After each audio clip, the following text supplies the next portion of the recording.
Hello student, हम लोग class 10th के जीव विज्ञान के अंतर्गत अध्याय 3 पर डिस्कशन कर रहे थे और अध्याय 3 है जीवों में जनन।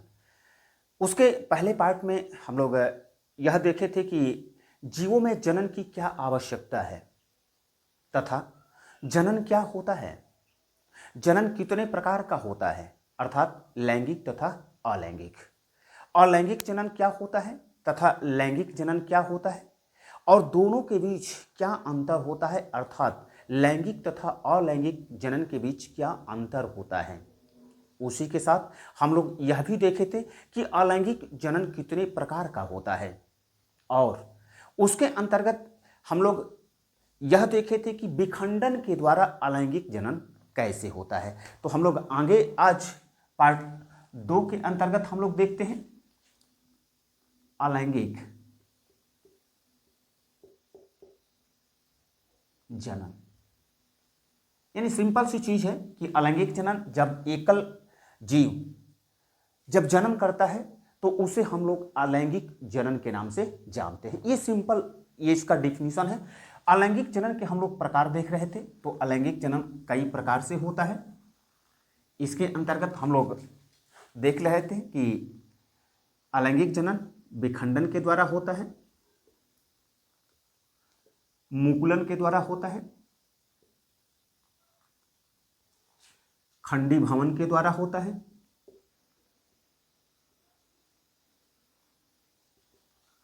उसके बाद पुनरुद्ध भवन के द्वारा होता है तथा पादपों में जो जनन होता है उसे हम लोग कायिक जनन या कायिक प्रवर्धन के नाम से जानते हैं।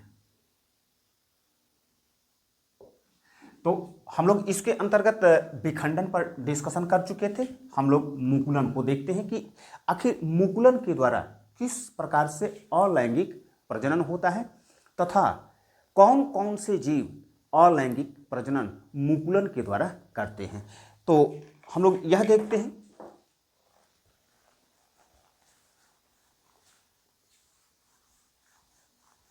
तो पहला चीज कि मुकुलन के द्वारा जो करने वाले अलैंगिक जनन या जनन करने वाले जो जीव होते हैं वह होता है हाइड्रा,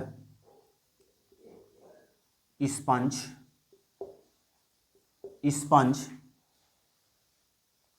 ईस्ट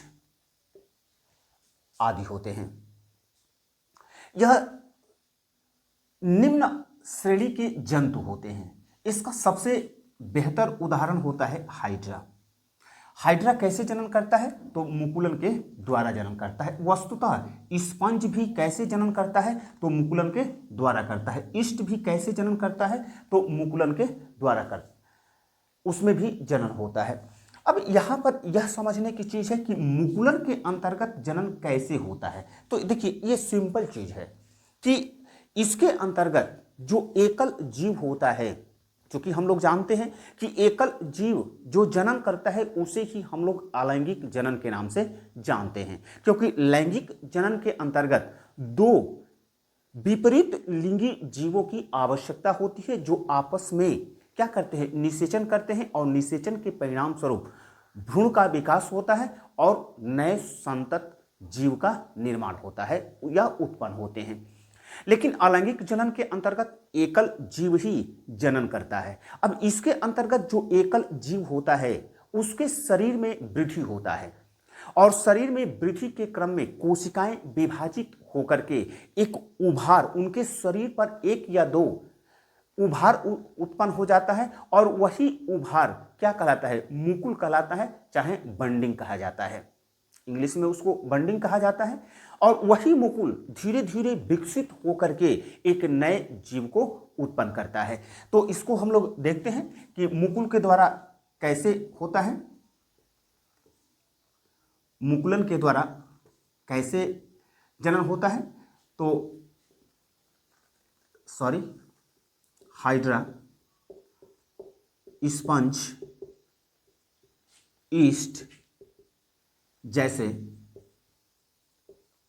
सूक्ष्म श्रेणी के जंतु जंतु मुकुलन के द्वारा जनन करते हैं, मुकुलन के द्वारा जनन करते हैं। इसके अंतर्गत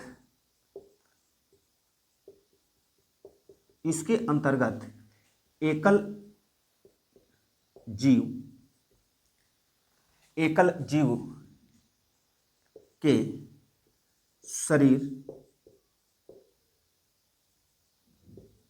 शरीर का विकास होता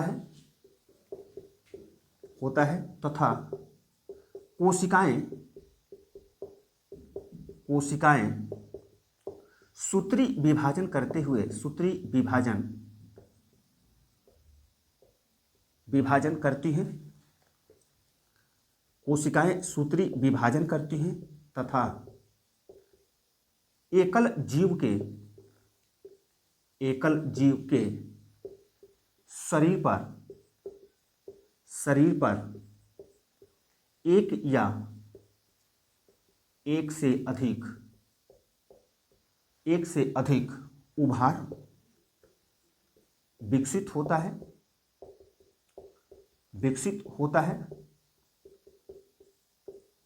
तथा विकसित होता है जिसे मुकुल कहा जाता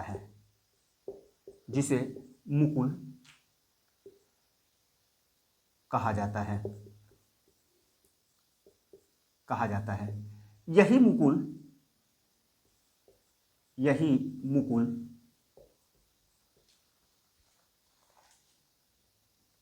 विकास करते हुए एक नए जीव उत्पन्न करता है जिसे मुकुलन द्वारा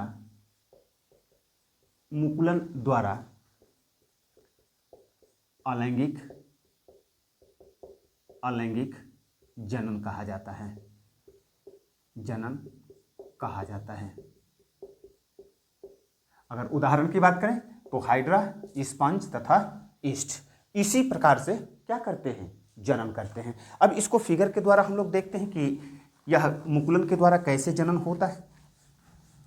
तो इसका हमने जैसा कि कहा कि इसका सबसे बढ़िया जो उदाहरण होता है वह होता है हाइड्रा जो निम्न श्रेणी का जंतु होता है और मुकुलन के द्वारा ही क्या करता है, वह जनन करता है या नए जीव को उत्पन्न करता है।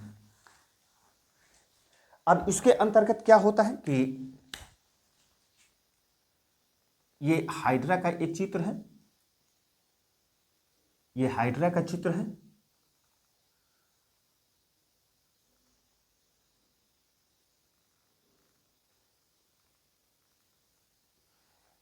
और ये हाइड्रा क्या होता है कि विकसित होते हुए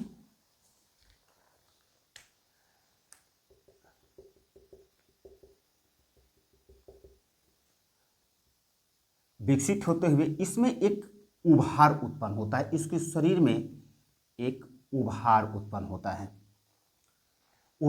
होता है और यही उभार धीरे धीरे क्या करता है, विकास करता है। यानी कैसे विकास करता है, तो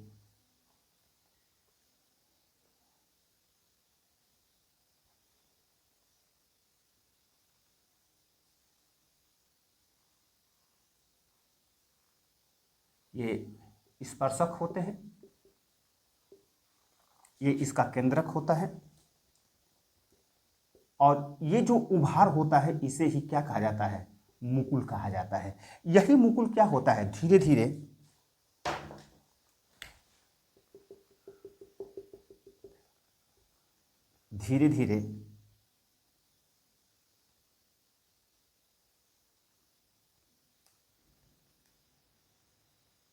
धीरे विकसित होकर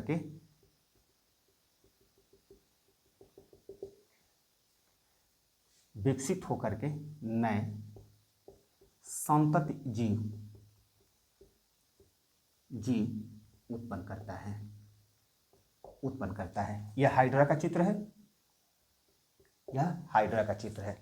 यानी कि मुकुलन के द्वारा जो हाइड्रा के अंतर्गत जनन होता है, इसी प्रकार से जनन होता है। जैसा कि हम लोग देख रहे हैं कि हाइड्रा का यह शरीर है, यह क्या हो रहा है, विकसित हो रहा है, और विकसित होने के बाद उसके शरीर पर एक या दो उभार निकल आता है, और यही उभार धीरे धीरे विकसित होकर के एक नए संतति जीव को उत्पन्न करता है, और इसे ही हम लोग मुकुलन के द्वारा जनन कहते हैं।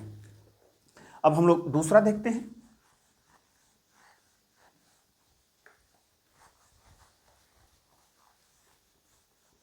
ये बहुत ही सिंपल है, बस समझने की आवश्यकता है। जितने बेहतर तरीके से समझेंगे उतने ही बेहतर तरीके से आप इसको परीक्षा के दौरान लिख सकते हैं।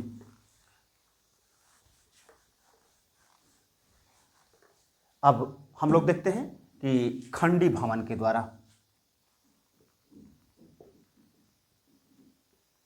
खंडी भवन के द्वारा कैसे जनन होता है। तो देखिए, खंडी भवन के अंतर्गत जो जीव होते हैं वह परिपक्व होते हैं, और परिपक्व होने के बाद उनका शरीर कई भागों में बट जाता है, और जो बटे हुए जो भाग होते हैं वह भी एक नए संतति जीव को विकसित कर लेते हैं, और उसे ही हम लोग खंडी भवन के द्वारा जनन के नाम से जानते हैं।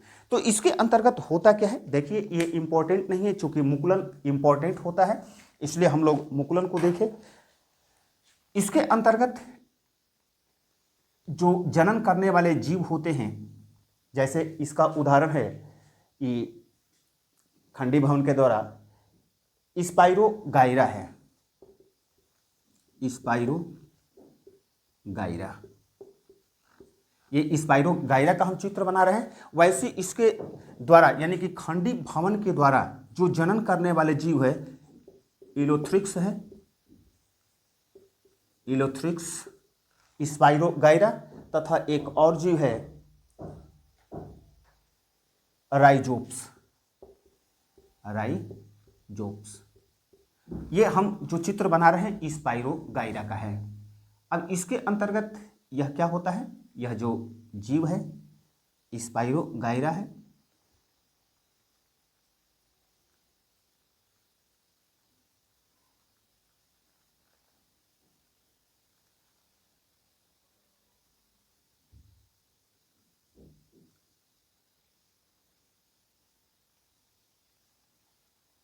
स्पाइरो गायरा है।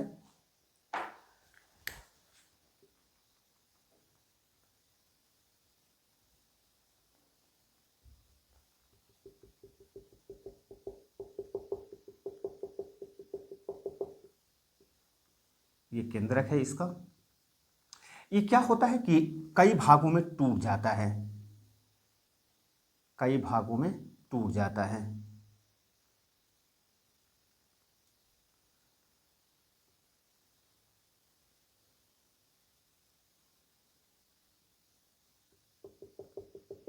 जैसे यह एक भाग है, यह इसका दूसरा भाग टूट गया,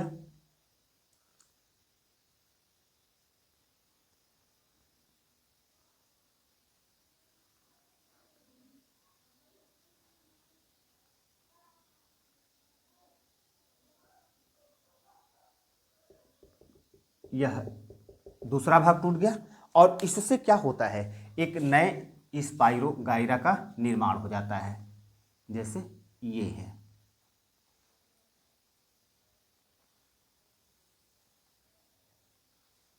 जैसे ये है।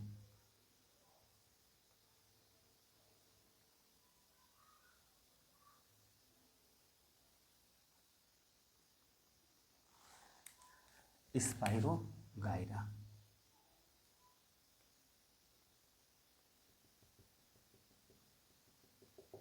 तो यह होता है खंडी भवन के द्वारा जीवों में जनन। और खंडी भवन के द्वारा जीवों में जनन किन किन जीवों में होता है, तो इलोथ्रिक्स है, स्पाइरो गायरा है, और राइजोप्स है। यह जो चित्र हमने बनाया है स्पाइरो गायरा का चित्र बनाया है, स्पाइरोगाइरा इसी तरह से जनन करना। यानी कहने का अर्थ है कि कुछ जीव ऐसे होते हैं जो कि क्या करते हैं, उनका शरीर परिपक्व होता रहता है, विकसित होता रहता है, और परिपक्व होने के बाद उनका शरीर कई भागों में टूट जाता है, और टूटे हुए भागों से क्या निर्मित होता है, एक नए संतति जीव उत्पन्न हो जाता है। और इस प्रकार से जनन जिस जीव के अंतर्गत होता है उसे हम लोग खंडी भवन के द्वारा जनन के नाम से जानते हैं। अब उसके बाद देखते हैं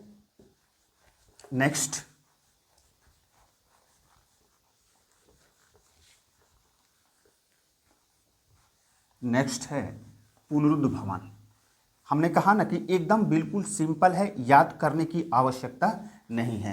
कहने का अर्थ यह है कि खंडी भवन के द्वारा कैसे जनन होता है, तो इसके अंतर्गत जीव परिपक्व होता है यानी कि विकसित होता है, और विकसित होने के बाद उसका शरीर कई भागों में टूट जाता है, और टूटे हुए प्रत्येक भाग से एक नए संतति जीव का निर्माण होता है। उसे ही हम लोग खंडी भवन के द्वारा जनन के नाम से जानते हैं। इसका जो उदाहरण की बात करें तो इलोथ्रक्स की बात करें, स्पाइरोगाइरा की बात करें, चाहे राइजोपस की बात करें। अब हम देखते हैं पुनरुद्ध भवन के द्वारा जनन। पुनरुद्ध भवन के द्वारा जो जनन होता है वह किसके अंतर्गत होता है, तो सबसे इसका बढ़िया उदाहरण है प्लेनेरिया। और यह परीक्षा के दौरान पूछा जाता है। जैसा कि हमने कहा था कि परीक्षा के दौरान अलैंगिक जनन से किन अलैंगिक जनन से क्वेश्चन करता है, तो उसके अंतर्गत नंबर 1 विखंडन के से क्वेश्चन करता है, नंबर 2 ये पुनरुद्ध भवन के द्वारा जनन को से क्वेश्चन करता है। अगर नंबर 3 की बात करें तो मुकुलन के द्वारा जनन से क्वेश्चन करता है।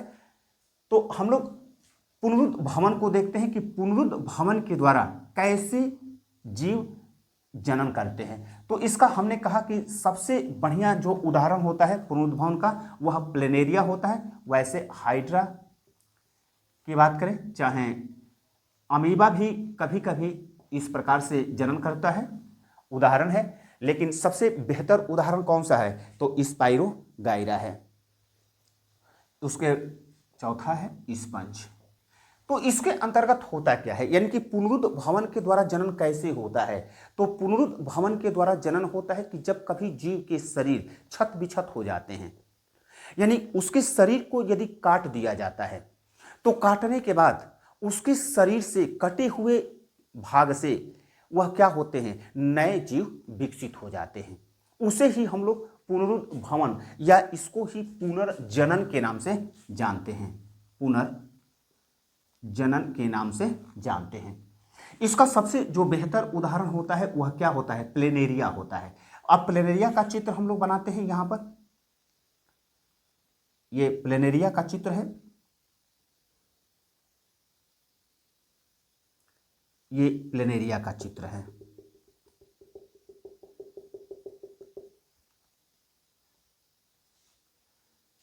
अब यह क्या होता है कि यहां से और यहां से अगर तोड़ दिया जाए या टूट जाता है, तो सपोज कीजिए कि ये प्लेनेरिया का ये पार्ट है, यह टूट गया, यह प्लेनेरिया का ये भाग है, यह टूट गया, और ये प्लेनेरिया का ये पार्ट है, यह भी यहां से टूट गया। अब क्या होगा, तो पुनरुद्ध भवन के द्वारा इससे यानी टूटे हुए छत बिछत उनके जो शरीर होते हैं सभी पार्ट से एक नए संतति जीव का निर्माण होता है। तो यह इस भाग से क्या होगा, तो इस भाग से भी एक नए प्लेनेरिया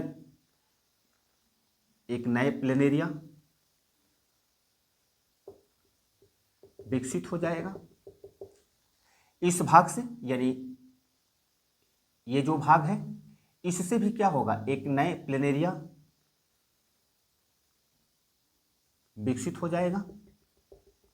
ठीक इसी प्रकार से इससे भी क्या होगा, एक नए प्लेनेरिया विकसित हो जाएगा। इसके अंतर्गत शर्त यही होता है कि जो केंद्रक होता है वह केंद्रक उसमें होना चाहिए।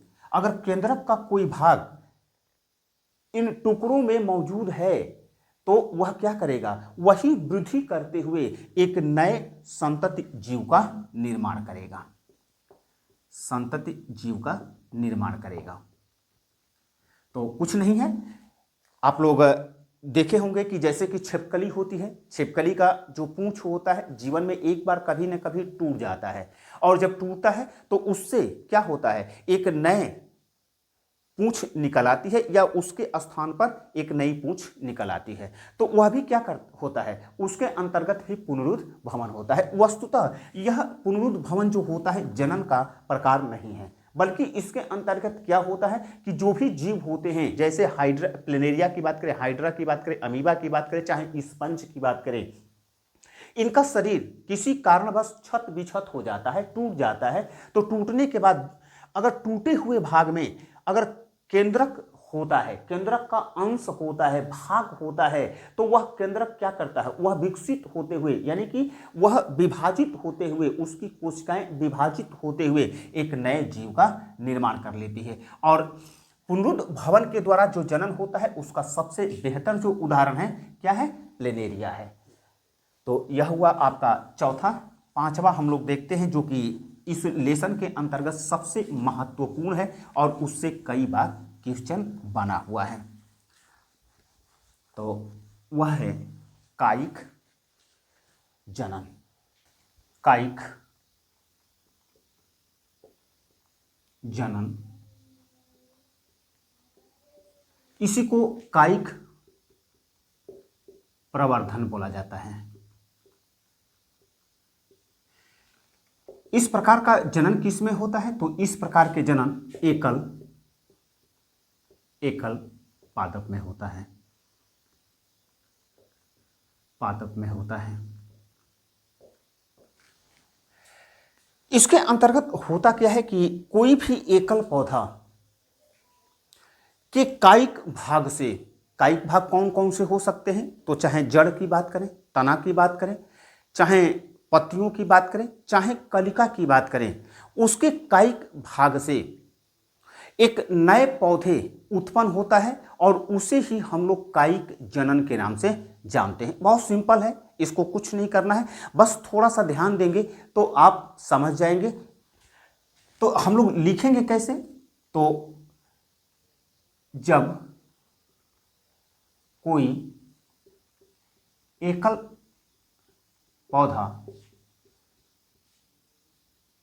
पौधे के कायिक भाग जैसे तना, जड़, पत्तियां अथवा कलिका द्वारा नए पौधे उत्पन्न होते हैं, तो उसे कायिक जनन अथवा कायिक प्रवर्धन कहा जाता है। इस प्रकार का जनन बीज रहित पादप करते हैं।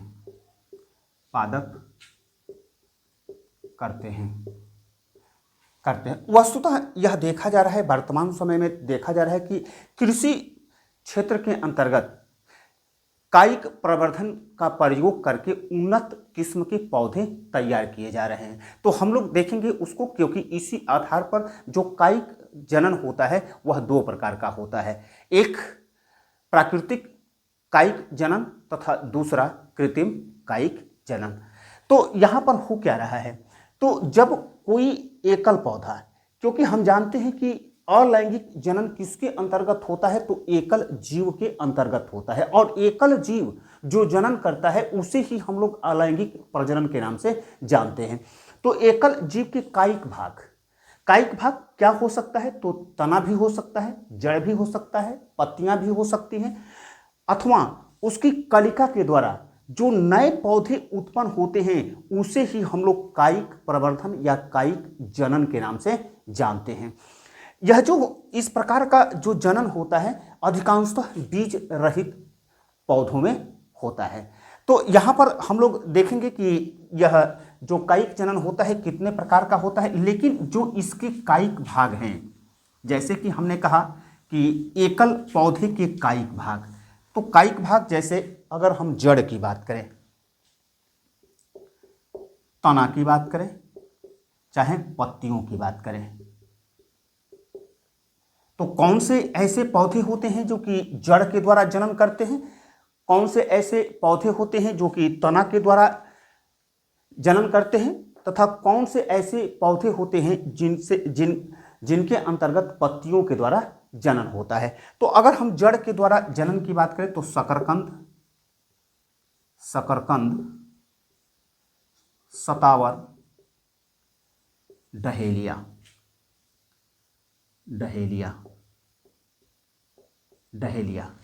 ठीक। उसी प्रकार से अगर तना की बात करें तो तना के अंतर्गत हम लोग देखते हैं, तो तना के अंतर्गत कंद द्वारा जो जनन होता है वह किस में होता है, आलू में होता है। उसी तरह से प्रकंद द्वारा जो जनन होता है अदरक और हल्दी में होता है, अदरक और हल्दी में होता है। उसी तरह से घन कंद द्वारा जो जनन होता है वह होता है अरबी, बंडा, तथा एक और पादप है केसर।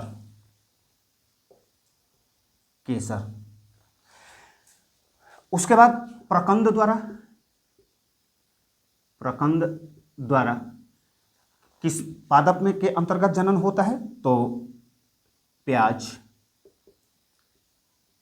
लहसुन तथा रजनीगंधा।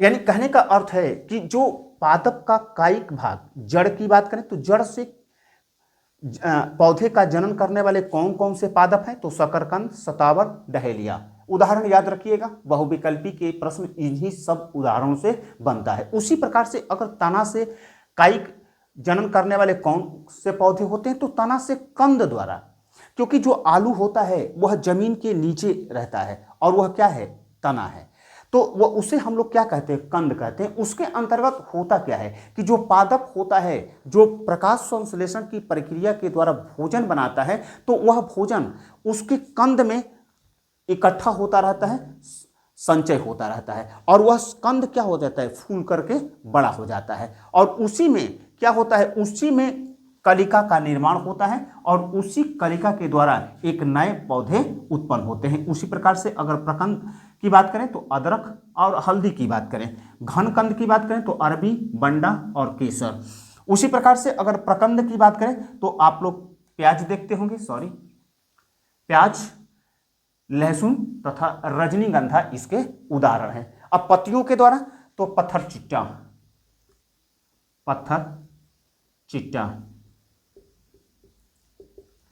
चिट्टा एक और है, ये ब्रायो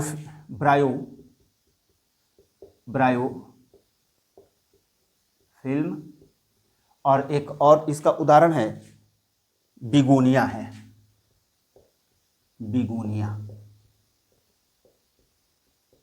इन सब पादपों के अंतर्गत क्या पाया जाता है, कायिक प्रजनन पाया जाता है, तथा जड़ द्वारा, तना द्वारा तथा पत्तियों के द्वारा इनमें कायिक जनन होता है। तो ये उदाहरण है। अब इसके अंतर्गत हम लोग देखते हैं कि यह जो कायिक जनन होता है, कायिक जनन कितने प्रकार का होता है। जैसा कि हमने अभी बताया कि कायिक जनन दो प्रकार के होते हैं, एक को हम लोग प्राकृतिक कायिक जनन कहते हैं और दूसरे को कृत्रिम कायिक जनन कहते हैं। तो इसके डिफिनीशन याद करने में कोई दिक्कत नहीं होगा, क्योंकि प्राकृतिक कायिक जनन किसको कहते हैं, तो प्राकृतिक कायिक जनन उसको कहा जाता है, नंबर 1 प्राकृतिक कायिक जनन तथा दूसरा होता है कृत्रिम कायिक जनन। कृत्रिम कायिक जनन, तो जब एकल पौधे में,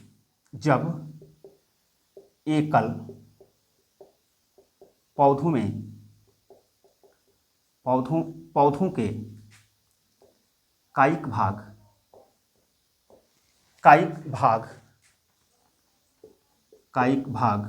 जड़, तना,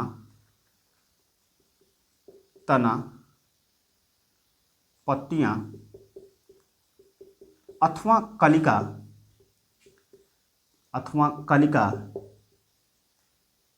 कलिका के द्वारा स्वतः नए पौधे उत्पन्न होते हैं तो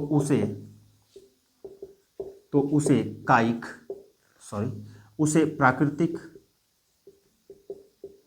कायिक जनन कहा जाता है। प्राकृतिक कायिक जनन कहा जाता है। तो कृत्रिम कायिक जनन किसे कहते हैं, तो कृत्रिम कायिक जनन के अंतर्गत जब मानव, यानी देखिए प्राकृतिक कायिक जनन के अंतर्गत क्या होगा, स्वतः उनके जो कायिक पौधे के कायिक भाग हैं उनसे स्वतः एक नए पौधे उत्पन्न होंगे, उसे हम लोग प्राकृतिक कायिक जनन के नाम से जानते हैं। लेकिन कृत्रिम के अंतर्गत क्या होता है कि कृत्रिम के अंतर्गत जब मानव पौधे के कायिक भाग से एक नए पौधे विकसित करता है, नए पौधे उत्पन्न करता है, तो उसे हम लोग कृत्रिम कायिक जनन के नाम से जानते हैं। तो इसको लिखेंगे कैसे, जब एकल पौधे के कायिक भाग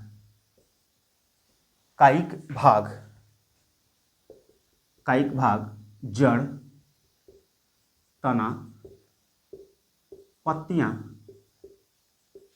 अथवा कलिका द्वारा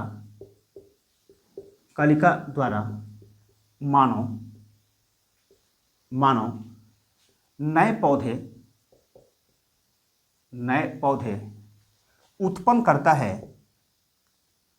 उत्पन्न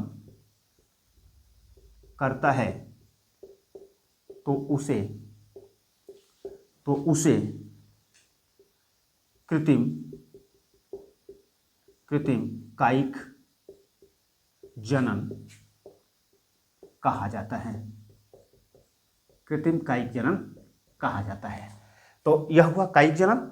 कायिक जनन का प्रकार, कायिक जनन कितने प्रकार का होता है, कायिक जनन 2 प्रकार का होता है, प्राकृतिक कायिक जनन तथा कृत्रिम कायिक जनन। ध्यान रखिएगा, जब पादपों में स्वतः नए पौधे उत्पन्न होंगे तो उसे प्राकृतिक कायिक जनन के नाम से जानेंगे। अगर पौधे में के कायिक भाग से मानव नए पौधे विकसित करता है, उत्पन्न करता है, तो उसे हम लोग कृत्रिम कायिक जनन के नाम से जानते हैं। अब कृत्रिम कायिक जनन कई प्रकार का होता है, तो इसके प्रकार को देख लेते हैं, क्योंकि इस लेसन के अंतर्गत, इस टॉपिक के अंतर्गत कायिक जनन ही इंपॉर्टेंट है और कायिक जनन से कई बार क्वेश्चन पूछा जा चुका है। तो इसको बेहतर तरीके से तैयार कीजिएगा। और कायिक जनन के अंतर्गत अगर दीर्घ उत्तरीय क्वेश्चन करता है तो उसके अंतर्गत उसके प्रकार तथा कृत्रिम जनन कैसे होता है, कृत्रिम कायिक प्रजनन कैसे होता है, उसके विषय में भी पूछ सकता है। तो कृत्रिम कायिक जनन, अब कृत्रिम कायिक जनन कितने प्रकार से हो सकता है, तो इसके प्रकार को देखते हैं। तो कृत्रिम कायिक जनन के अंतर्गत नंबर वन है कलम लगाना।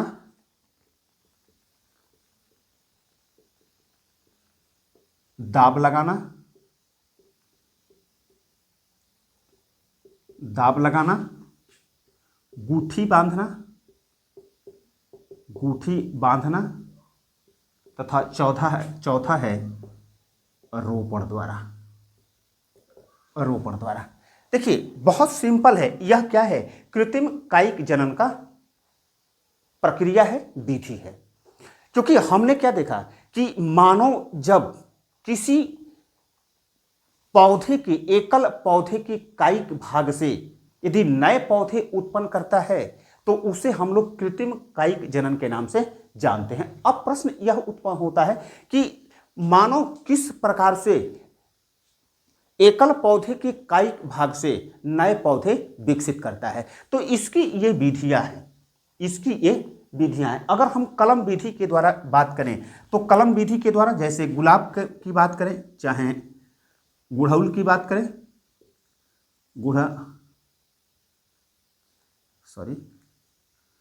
गुड़हल की बात करें, चाहे अनानास की बात करें, चाहे गन्ना की बात करें, इसके द्वारा, कलम के द्वारा इसको नए पौधे विकसित किया जाता है।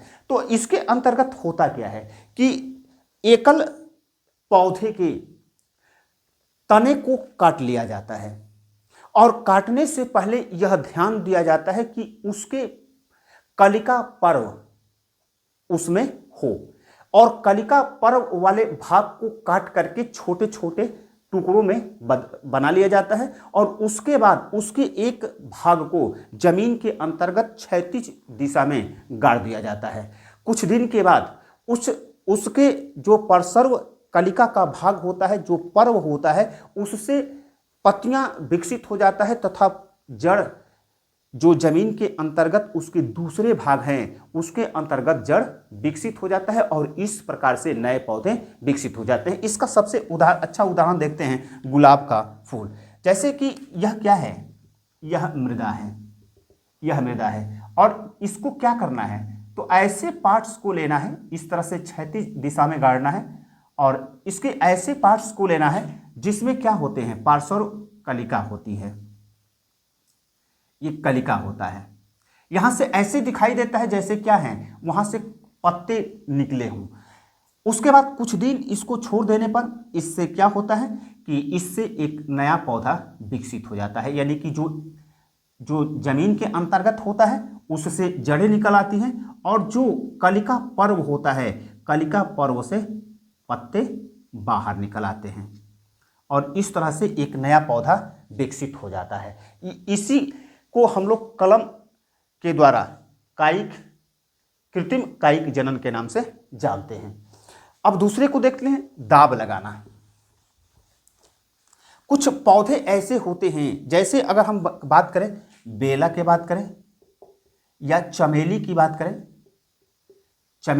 करें, तो इसके अंतर्गत क्या होता है कि एक जो पादप है, सपोज कीजिए कि ये पादप है, इसके ये पत्तियां हैं,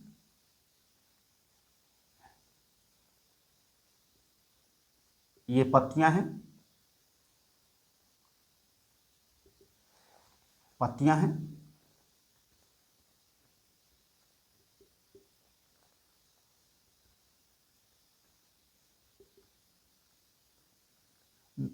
जैसा कि नाम से आपको स्पष्ट हो रहा है दाब लगाना। अब इसके अंतर्गत क्या होता है, इसके अंतर्गत कोई पादप है, एकल पादप है, जैसे कि हमने नाम उदाहरण उठाया है बेला या चमेली।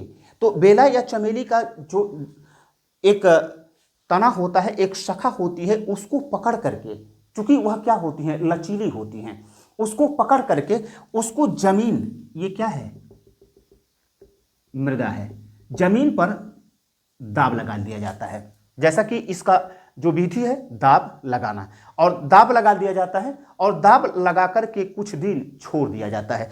इसका जो यह भाग होता है वह मृदा के में दबा हुआ होता है, यह जो भाग होता है, यह भाग क्या होता है, वह वायु में होता है और इस तरह से कुछ दिनों के बाद यहां से क्या होती हैं, जड़ें निकल आती हैं और जब जड़ निकल आता है तो यहां से इसको काट लिया जाता है और काट करके इसको नए पौधे के रूप में विकसित कर लिया जाता है। और इसी प्रकार से दाब लगाना विधि के द्वारा नए पौधे उत्पन्न किए जाते हैं। ठीक उसी प्रकार से हम तीसरा देखते हैं कि गुट्ठी बांधना। तो गुट्ठी बांधने के अंतर्गत क्या होता है कि ये पादप है, ये पादप है,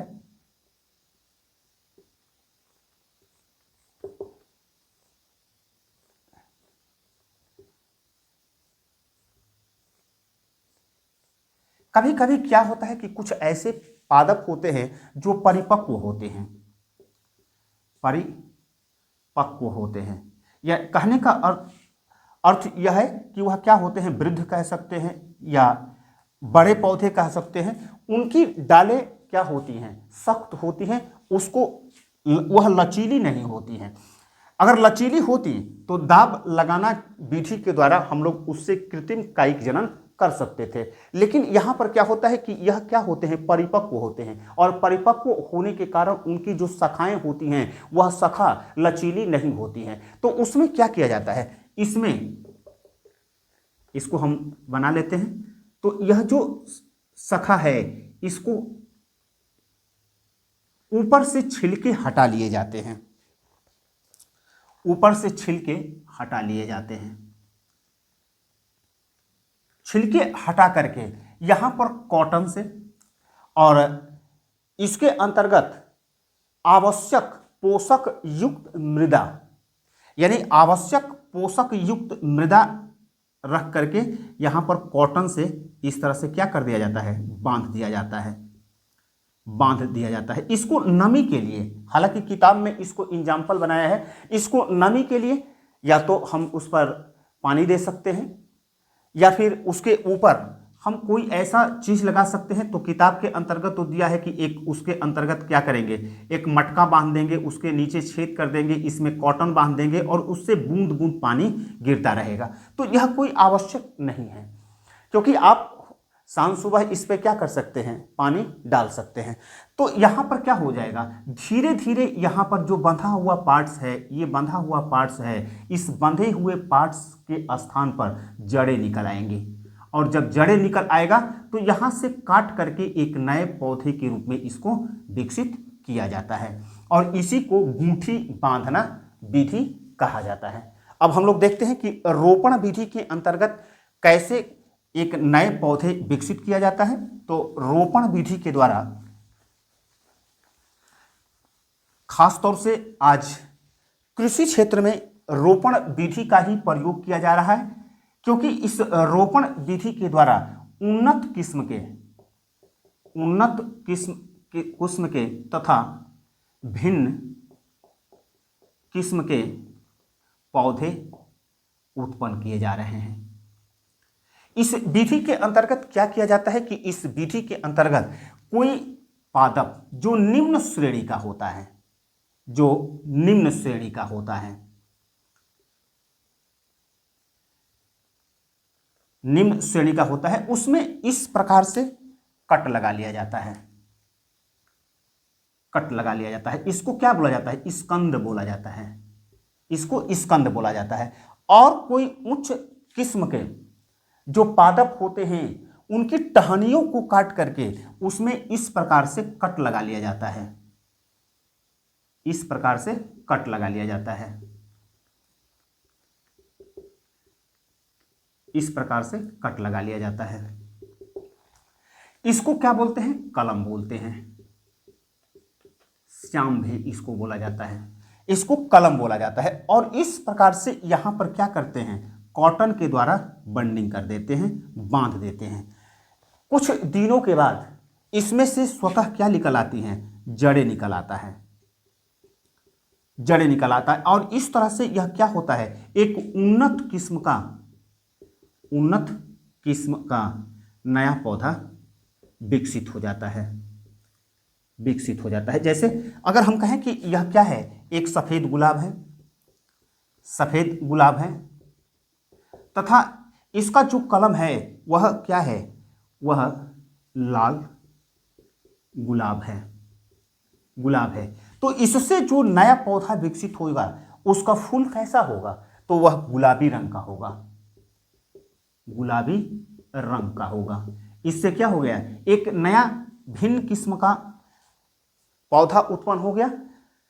तो इस प्रकार से रोपण के द्वारा आज कृषि क्षेत्र में उन्नत किस्म के पौधे उत्पन्न किए जा रहे हैं। और यह हुआ आपका कृत्रिम कायिक जनन का भाग। यानी कि कृत्रिम कायिक जनन किस प्रकार से होता है, तो कलम द्वारा होता है, दाब द्वारा होता है, गूंठी बांधने द्वारा होता है तथा रोपण के द्वारा होता है। अभी हमने यह रोपण के द्वारा बताया कि कोई निम्न किस्म का जो पौधा होता है उसमें तिरछा कटिंग कर लिया जाता है तथा उन्नत किस्म के पौधे की टहनियों में भी उसी प्रकार से खांचे बना लिए जाते हैं और खांचे बना करके एक दूसरे के अंतर्गत रख करके उसको कॉटन से बांध दिया जाता है और कुछ दिनों के बाद एक नया पौधा विकसित हो जाता है। इसी को आप लोग कहते हैं कलमी पौधा, इसी को कलमी पौधा बोला जाता है, जो बहुत ही कम समय में विकसित होता है तथा कम समय में फल और फूल देने लगता है।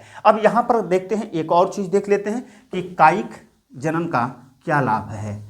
तो कायिक जनन के लाभ के अंतर्गत वस्तुतः इससे क्वेश्चन तो नहीं पूछता है, लेकिन कायिक जनन के लाभ की बात करें तो कायिक जनन के अंतर्गत कायिक जनन के कारण एक ऐसे पौधे से एक नए पौधे विकसित किया जा सकता है जो कि बीज रहित होते हैं। कायिक जनन के द्वारा त्वरित रूप से कई पौधे विकसित किए जा सकते हैं। कायिक जनन के द्वारा विकसित पौधे जल्दी फल और फूल देते हैं। तो यह क्या है, यह इसके कायिक जनन के लाभ हैं। तो इस प्रकार से यहां हम लोग देख रहे थे अलैंगिक जनन। हम लोग नेक्स्ट वीडियो के अंतर्गत मिलते हैं तो उसके अंतर्गत हम लोग लैंगिक जनन देखते हैं। और लैंगिक जनन के अंतर्गत हम लोग देखते हैं कि पुष्पी पादपों में कैसे जनन होता है तथा उच्च श्रेणी के जो कशेरुकी जंतु होते हैं उनके अंतर्गत किस प्रकार से जनन होता है। इन दोनों टॉपिक के साथ हम मिलेंगे नेक्स्ट वीडियो के साथ। Thank you.